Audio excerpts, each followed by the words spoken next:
बेटा आज हम पढ़ेंगे कि ये क्या कुछ इम्पॉर्टेंट क्वेश्चंस आपके कोऑर्डिनेट ज्योमेट्री के। आपको जो है ये क्या दे रखा है, एक ABC क्या दे रखा है, इक्विलेटरल ट्रायंगल, और आपको फाइंड करना है कोऑर्डिनेट ऑफ C। अब ये कोऑर्डिनेट हम C कैसे फाइंड करेंगे? आपको पता है this is the equilateral triangle.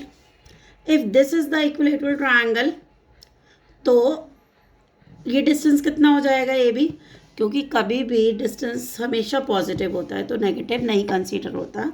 तो this is 3 unit, this is 3 unit, तो this side is 6 unit because this is the equilateral triangle, so all sides are equal, so this is also 6 and this is also 6। Okay, अब आपको find क्या करना है, this coordinate of C। ठीक है, find coordinate of C का coordinate find करना है। आपको पता है दिस इज 3 यूनिट, क्योंकि this is the origin, so this is 3 unit. अब आपको ये निकाल देंगे अगर हम पाइथागोरस थ्योरम लगा के। आपको पता है पाइथागोरस थ्योरम क्या होती है, h² is equal to b² plus p²। 90 degree के सामने वाला हमेशा हाइपोटेन्यूस होता है, so h is 6² and base is 3² and p आप फाइंड कर लोगे। p कितना आ जाएगा आपके पास 36 एंड दिस इज 9। 36 में से आपका 9 गया तो आपके पास कितना आ जाएगा, 36 माइनस 9 इज 27। सो स्क्वायर वहाँ जाके रूट हो जाएगा, तो दिस इज 3√3। p की वैल्यू आपके पास क्या आ गई, 3√3। आपको पता है कोई भी कोऑर्डिनेट अगर y एक्सेस पे लाई करता है तो x आपका 0 होता है, और आपने अगर ये डिस्टेंस फाइंड कर लिया तो ये डिस्टेंस आपका क्या होगा, y coordinate, and this distance is 3√3। So the coordinate of C is 0,3√3। मुझे लगता है आपको ये क्वेश्चन समझ आया होगा। This is very very important question. अब हम इससे रिलेटेड एक क्वेश्चन और करेंगे, ठीक है। आपका नेक्स्ट क्वेश्चन है, आपके पास कंसेप्ट सेम है, बस क्वेश्चन डिफरेंट है। आपके पास यहाँ दे रखा है एक इक्विलेटरल ट्रायंगल है, this is 2 units and this is 6 unit.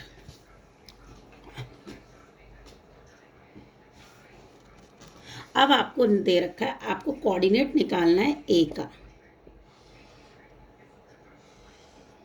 This is B and this is C।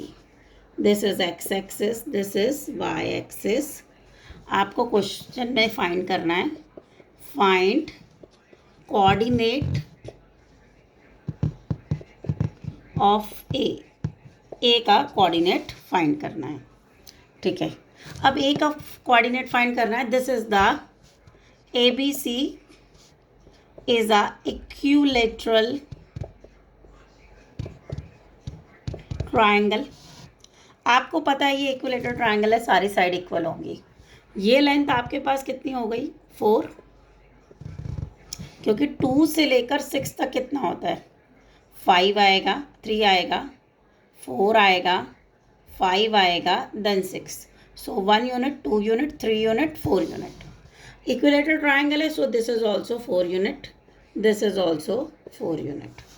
Okay, because all sides are equal in equilateral triangle. आपने एक ड्रॉ परपेंडिकुलर कर दिया, आपने एक परपेंडिकुलर ड्रॉ किया, तो आपको पता है हमेशा इक्विलेटरल ट्रायंगल में परपेंडिकुलर इक्वल डिवाइड करता है। सो दिस इज 2 यूनिट, ठीक है। यहाँ करते हैं, यहाँ लिखते हैं 4। ये वाला पॉइंट क्या होगा आपके पास, दिस इज 3, दिस इज 4। ये 3 होगा, ये 4 होगा, और ये वाला पॉइंट होगा आपका 5, ठीक है। अब इधर आप पाइथागोरस थ्योरम लगा सकते हो। आपके पास क्या हो जाएगा, h² is equal to p² plus b², ठीक है। h इज 4 यूनिट, आपके पास परपेंडिकुलर नहीं पता, base is 2 unit, so this is 16 minus 4, 2 का square is 4। So the value of p is आपने पेयर करके इसको बाहर कर दिया, this is 2 into 2 into 3, that means 2√3 P की वैल्यू। ठीक है, पी की वैल्यू आपके पास क्या आ गई, 2√3। अब आपको पता है इसमें सबसे ज़्यादा बच्चे गलती करते हैं कोऑर्डिनेट लिखने में। ठीक है, ए का कोऑर्डिनेट क्या होगा, ए इस टाइम एक्स एक्सिस का क्या है आपके पास 4, और वाई एक्सिस का, क्योंकि वर्टिकल आपकी जो भी लाइन होती है, वर्टिकल जो लाइन होती है वो आपका वाई कोऑर्डिनेट होगा। और वाई क्या है आपके पास, ये वाला आपने कितना निकाला है, 2√3। So the coordinate of A is 4,2√3। मुझे लगता है आपको ये क्वेश्चन समझ आया होगा। ठीक है, और अब हम आगे चलते हैं नेक्स्ट क्वेश्चन की तरफ। इस टाइप के मैंने आपको 2 क्वेश्चन करा दिए। अब आपके पास एक और बहुत इंपॉर्टेंट क्वेश्चन आता है इसी में, मिड पॉइंट से रिलेटेड। मिड पॉइंट से मैंने एक आपको पहले भी एक शॉर्ट में समझाया, मिड पॉइंट निकालते कैसे हैं। मैं दोबारा आपको एक समझा देती हूँ कैसे फाइंड करते हैं मिड पॉइंट। आपके पास 2 पॉइंट्स हैं A and B, this is x1 y1 x2 y2। अगर आपको इसका मिड पॉइंट फाइंड करना है, क्या फाइंड करना है, एकदम मिडिल पॉइंट, तो आपको अगर ये फाइंड करना है तो हम कैसे फाइंड करेंगे, x is equal to x1 plus x2 over 2 and y is equal to y1 plus y2 over 2। ठीक है, अब इसको एक एग्जाम्पल के थ्रू भी हम क्लियर कर लेते हैं। अगर एक पॉइंट आपके पास 2,3 है, एक आपके पास है 6,7, आपको मिड पॉइंट फाइंड करना है x, y, तो x is equal to x coordinate 8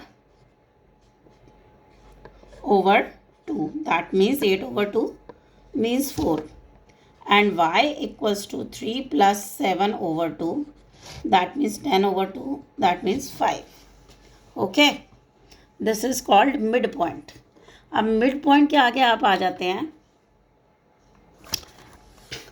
आपके पास एक क्वेश्चन मैं कराती हूँ जो बहुत इंपॉर्टेंट है। वैसे अब क्योंकि सिलेबस चेंज हुआ है, ये 10th में आता है और मैक्सिमम पेपर्स में आता है। अब ये 9th में आ गया है, तो 9th में भी इसके पेपर्स में आने के चांसेस काफ़ी ज़्यादा बढ़ जाते हैं।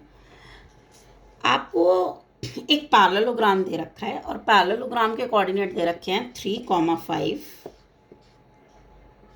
3,-1 and -1, -3 are the coordinates of parallelogram.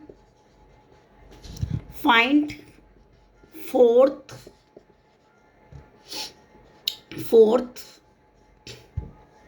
Vertex. आपको क्या फाइंड करना है, आपको करना है 4th वर्टेक्स फाइंड करना है, 4th वर्टेक्स के कोऑर्डिनेट। ठीक है, अब आपके पास, आपको पता है, सबसे पहले आप क्या करो, एक फिगर बनाओ, एक पैरेललोग्राम।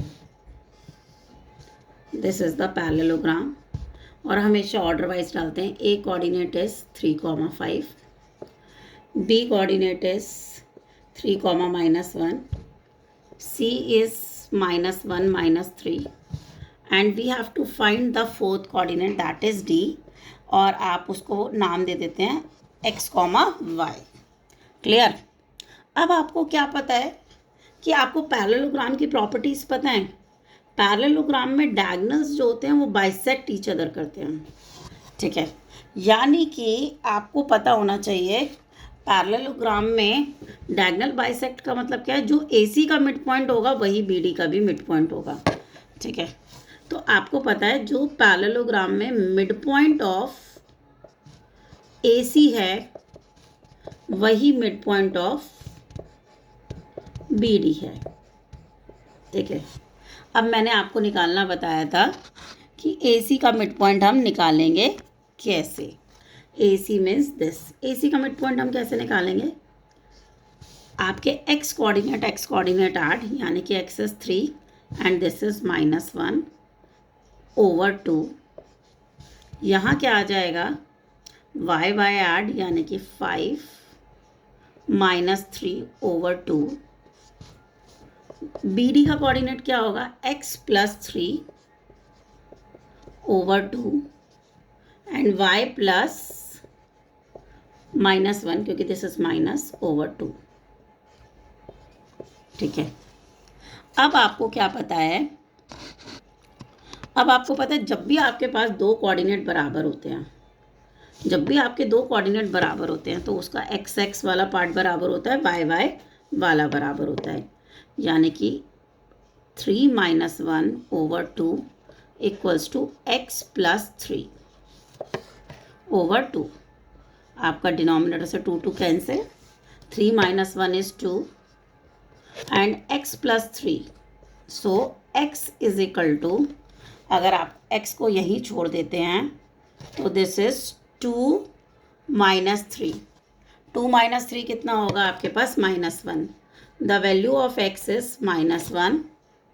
ओके, x की वैल्यू कितनी आ गई आपके पास, -1।